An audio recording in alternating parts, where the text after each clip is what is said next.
Hey guys, Drifter here. Today I've got a very short in-depth for you on recoil reducing optics, and I did find one optical attachment that actually does reduce your recoil. From the gameplay you can probably already guess what it is, but we'll go through the rest of this in depth anyway.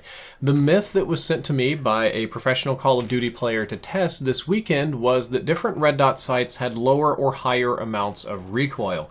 A lot of the pros at CDL Atlanta were just kind of going around and around about which one was best and which one performed differently, so they wanted me to test it out.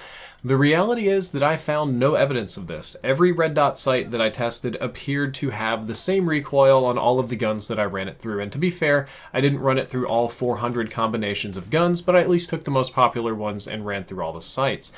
But I did find one optical attachment that did decrease recoil, which was the Solo Zero NVG Enhanced Optics. This appears to reduce recoil on almost every weapon that I tested it on, and that's kind of strange given the kind of sight it is. I'm going to go through and run through a little bit of testing here. I ran this through on a whole lot of guns, and it had a very consistent pattern over and over and over again to where I'm comfortable saying that this definitely does reduce your recoil. And what you're looking at in these images and clips is that the overall magnitude of upward kick is always lower with the Solo Zero optics. Like with some other kind of optics, it'll kick up 10 feet, but with this one, it only kicks up 9 feet.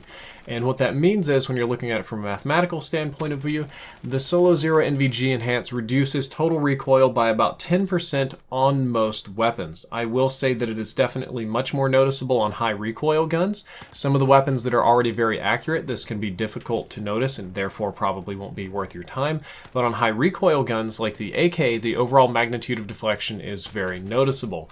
And very importantly, it doesn't seem to change your first shot's accuracy very much at all. And this is just crucial for competitive and for overall performance.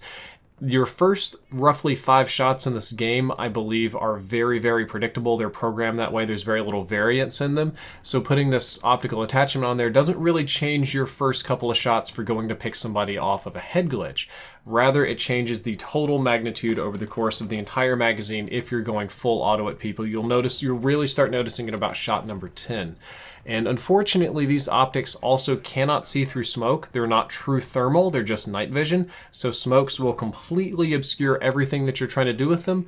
They have a funny color scheme. I can't see colors. I find them somewhat difficult to use. I find the shake a little weird and the zoom. They're definitely goofy, but they also definitely seem to be reducing recoil, which is quite nice. I would say probably best if you want to run this on ground war or in public matches, but not competitive. You're welcome to try it in competitive, but for those of you that are running competitive at like really sweaty lobbies out there, a smoke grenade is going to mess you up. People that get in your face is going to mess you up because of your peripheral vision, and they're a little bit awkward for the benefit. But for those of you that just want a little bit less recoil in ground war, maybe a little easier to spot people, I think they would be fantastic. Guys, that is all for this in-depth episode. I hope that you enjoyed it. I hope you learned something useful. I know it was short. I'll have more coming later this week. If you enjoyed, don't forget to like, favorite, and subscribe. Drifter out.